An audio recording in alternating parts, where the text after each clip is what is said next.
a Rusty update and just some load updates on this episode of The Clutch Trucker Channel. Clutch Trucker, filmed before a live and fuzzy studio audience. Yep, that's Rusty, the world-famous meatball dog. Hey YouTube, Clutch Trucker here. Thanks for tuning in to another edition of the Clutch Trucker Channel. Alright, today is Sunday night, the 9th. Yeah, my last video, I was on my way up to New York. I stopped at the Uranus Fudge Factory. That was a fun trip. And then delivered Friday morning, picked up another load Friday, not too far away in Victor, New York, that goes to Onalaska, Wisconsin, which is right by La Crosse. And that's where I'm near tonight. I'm sitting here in West Salem, Wisconsin. Delivered tomorrow morning. Then I pick up my load of cereal, which we're running back to Cheyenne. It's a short drive. It's a short trip, just over a day. It's a tight run to get me back for Tuesday afternoon. Then I pick up the lignite again on Wednesday and head back towards Wisconsin. Alright, main reason I'm throwing this video up, if you've been following me for a while now, you know I've been having Rusty issues.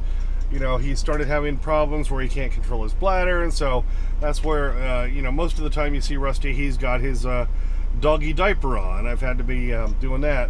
And it's to the point now where he has to wear one all the time now, unfortunately.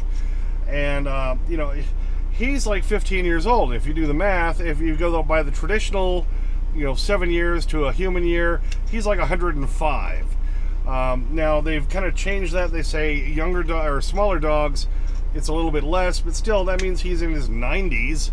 He's much older than me. And he's getting to the point where, unfortunately, I think his days are kind of numbered, unfortunately. I know some of you have said, well, maybe he needs to be out of the truck. I need to leave him home, but I don't want to have to put the burden on my wife for that, having to diaper the dog every day and all that. So I'm going to continue taking care of him, and he's fairly happy in here. I've just got to keep him diapered and, kind of had to adjust my life to the dog, unfortunately. But, if you've had dogs and pets, they're your companion, and you want to make them happy. And when he gets to run around out in the grass and stuff, he's still a happy dog. He runs. He doesn't run quite as much as he used to. There are little signs now telling me that maybe it's getting closer to the end. Like last night when I was trying to feed him, and I was parked in Mendota, Illinois. He jumped up on the little seats back there when the dinette thing is set up. And he's just staring at the wall, and he got all confused, and I put his bowls down, and he couldn't find them.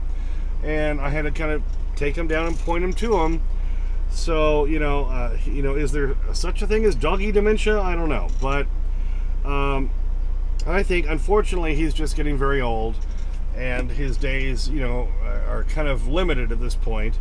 So all I can do is try to make Rusty as comfortable as possible here in the newer truck. And I've got 3 pet beds down in the floor area for him, by the way, so that he has, a choice of places to go and lie down and try to feel comfortable. But when I'm driving anymore, and a lot of times even when I'm parked, like now, he's just kind of, he's not relaxed. He's kind of just staring at the ground, and you can tell things are going on. And unfortunately, I think his days are limited. I don't know how long.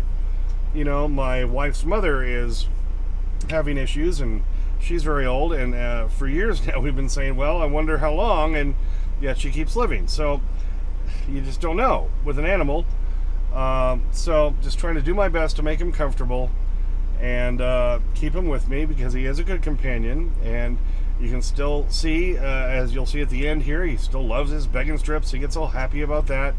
I know a lot of you said, oh, it's the worst thing to give him, blah, blah, blah. Yeah, but he's like, if he's 105, let him have his damn begging strips. What do you think?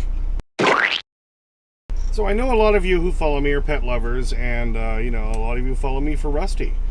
And, like I say, I just kind of wanted to throw this out there to say, it's tough when pets get towards the end of their life, just like people. They're your companions. You've had them with you for years. And it just kind of gets tough, and you can kind of see the signs. He can't see me as well when we're out, and he's running around. Just little things, and probably the end is coming soon. How soon? I don't know. Could be another year. Could be another 2 years. Could be just a few weeks. You never know. he's still eating, and that's the main thing about pets. My sister just had to put down one of her dogs, a Pomeranian, who, you know, it just stopped eating. And pets are like people that way. When they pretty much stop eating, that's kind of it. He's still eating. He still, you know, likes his food. You know, he's very thin now. I try to give him treats whenever I can because, you know, the silly dog, I want to make sure he's fed enough. But, you know, that's kind of, these are all signs. And this is just life and the life cycle. And, you know, pets have a life cycle too. So, it just gets kind of hard. So I thought this would be a good video just to throw out there.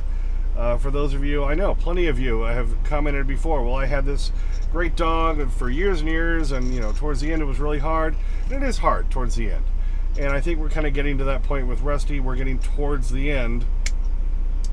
But, you know, I love Rusty, and I love having him with me. But unfortunately, these are the realities we got to face. Okay, and on a side note, back a couple of videos where I busted my glasses, and I had to get these, and thanks to VisionWorks and Terre Haute, Indiana, and Chandler, who really helped me out and got me something that worked. They still sat a little too low. I tried wrapping a tape around them, and then I found these little things. See these little things in there? Can you see those? There they are, little silicone kind of pads. I found those on Amazon, picked them up in Corfu, New York, at the TA I was staying at. That lifts them up just enough so that the lenses work for me, because these are bifocals, and they're very comfortable. So I would recommend those. You can find them off Amazon. Cost me like a big $6.95 or something. So little stick-on, see right there, stick-on little nose pads, and these have saved my butt. So I should be able to use these now until I get a new eye exam and new glasses and so forth, so I don't have to pay for a second pair just to get me through for a little while. That's the whole theory. What do you think? Okay, like I said earlier, delivering this load in Onalaska, Wisconsin tomorrow, picking up in Northfield the cereal again, going back to Cheyenne for a Tuesday afternoon delivery, lignite again on Wednesday, running me back to Wisconsin for a Friday delivery. Still looking for a load to fill that hole, but then I have another lignite again on Monday out of Glen Rock, Wyoming. So I might be able to do a little bit more on the truck.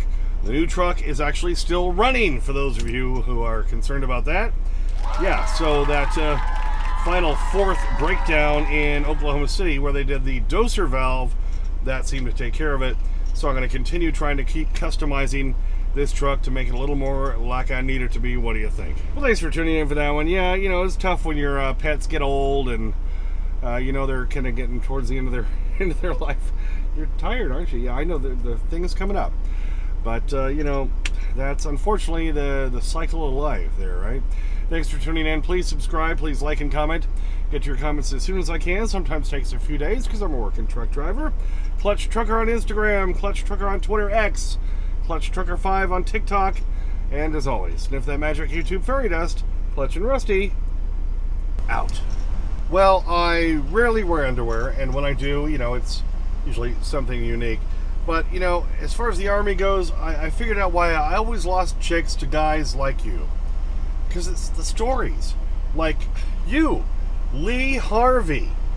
When you guys found that cow and your friend tried to make it with the cow. I want to party with you, cowboy. Alright, you're all excited. Is there something you want? I know. Yeah, it's bacon strip time, right? Bacon strip time? Okay, Rusty, here you go. There you go. Alright, there's one. Got some little pieces for you tonight. Alright, there's another one. Oh, yes. Happy dog.